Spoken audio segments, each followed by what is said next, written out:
Om Shanti. Charity behinds at home. அதாவது நான் முதல்ல என்கிட்ட இருந்து ஒவ்வொரு விஷயத்தையும் ஆரம்பிக்கணும்.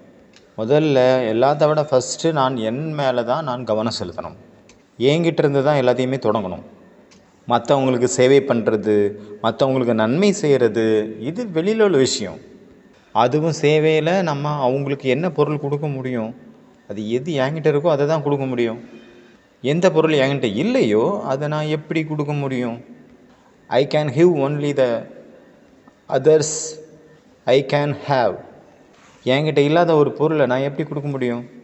ஒருத்தவங்க 10 ரூபா கடன் கேட்குறாங்க, இருந்தால் தானே கொடுக்க முடியும், இல்லைனா எப்படி கொடுக்குறது?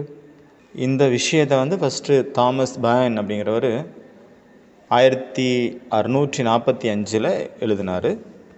அந்த சென்டென்ஸை சேரிட்டி பிஹைண்ட்ஸ் அட் ஹோம்ங்கிறத அவர் தான் ஃபஸ்ட்டு எழுதினார்.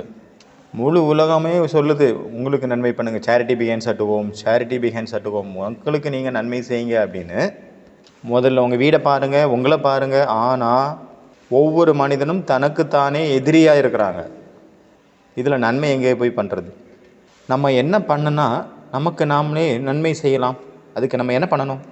மற்றவங்களுக்கு தானம் யாரால் கொடுக்க முடியும்? இது கூட ஒரு யோசிக்க வேண்டிய விஷயம். யார் கொடுக்க முடியும்? அதாவது வள்ளலாக யார் மாற முடியும்?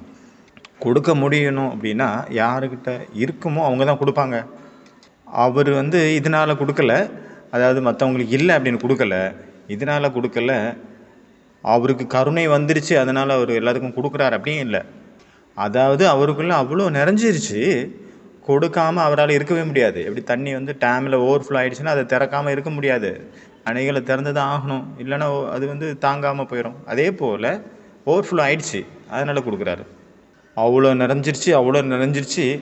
அது அவங்களுடைய சக்திகளாக இருக்கலாம், யோகத்தினுடைய கதிர்களாக இருக்கலாம், அது ஞானமாகவும் இருக்கலாம், தபஸ்யாவினுடைய ஒரு வழியாகவும் இருக்கலாம், இல்லைன்னா விதியாகவும் இருக்கலாம். அது எதனுக்காக கொடுக்கணும்? அது இல்லைன்னா எதனால் கொடுக்குறாரு? ஒரு மனுஷர் கொடுக்குறாரு அப்படின்னா ஏன்னா அங்கே நிறைஞ்சு போயிடுச்சு, கொடுக்கறத தவிர வேறு வழியே இல்லை. அவ்வளோ நிறைஞ்சிருச்சு அப்புறம் கொடுக்குறாரு அப்படின்னா அதுதான் உண்மையான கொடுக்கறது. ஆனால் எவ்வளோ தான் ஒருத்தர் கருணை உள்ளமுடையவராக இருக்கட்டும், எவ்வளோ வேணாலும் இருக்கட்டும், கருணை உள்ள எனக்கு நிறைய இருக்குது, ஆனாலும் இருந்தால் தானே கொடுக்க முடியும்.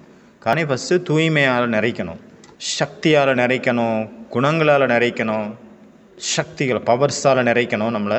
அப்போ தான் நம்ம கொடுக்க முடியும். ஏதாவது கொடுக்கணும் அப்படின்னா ஆகையால் நம்மளே நிறைச்சிக்கணும், அப்புறமா கொடுக்கணும். ஓம் சாந்தி.